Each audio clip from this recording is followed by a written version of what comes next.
Today is a quick video on how to change the oil in an outboard motor. This is a Suzuki 150.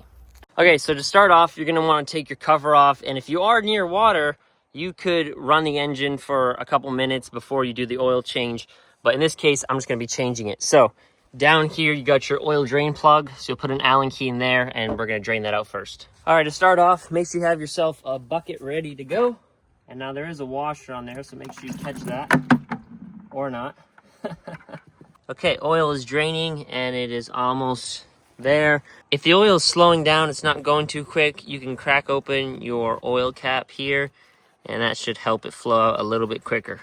Okay, so once the oil is done draining, we are going to be taking out this oil filter here. So to get that out, you could try and get it out with how it is, but the best way to do it is to take off this side cover.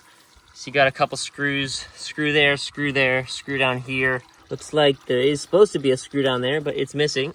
And then you got a screw up here, and looks like a screw down there. So we're gonna take off this panel so we can access the fuel filter.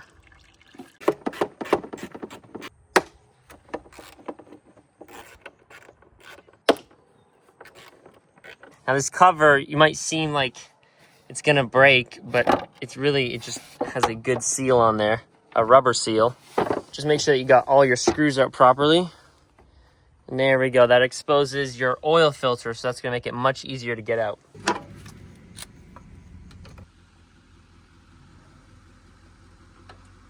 Now you definitely don't wanna use channel locks when you put it back on. Okay, now you're gonna get your Suzuki oil filter. This is the number right on there. This is for Suzuki 150 outboard, I believe it's a 2023. Make sure you take off the plastic. Get a little bit of oil off the old filter, put it on your finger, and get some oil on this new seal on the new filter. And then you just stick this on there.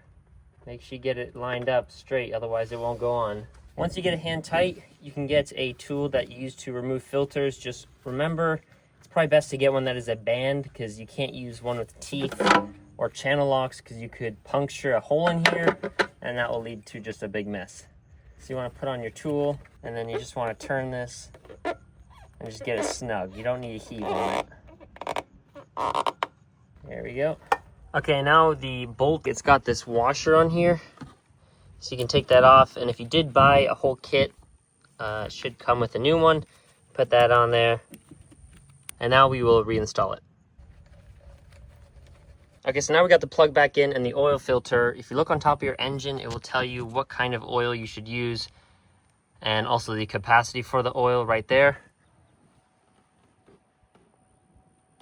Once you think you have enough oil in there, you can go ahead and grab your dipstick, pull it out, wipe it off, stick it back in, and it should be right just below the top dot on the dipstick. Okay, so now how to clear the codes on your computer. You turn the key on.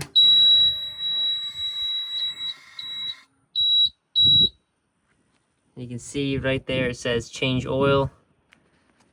So what you're going to do is you're going to pull out the safety wristband here, put it back in, pull it out. I don't remember how many times you got to do it, but it's a couple times. And then leave it in there, shut the key off, turn it back on, and there you go, it is cleared. Okay, there you go. Engine oil is done. Thank you guys for watching, and I'll catch you in the next one.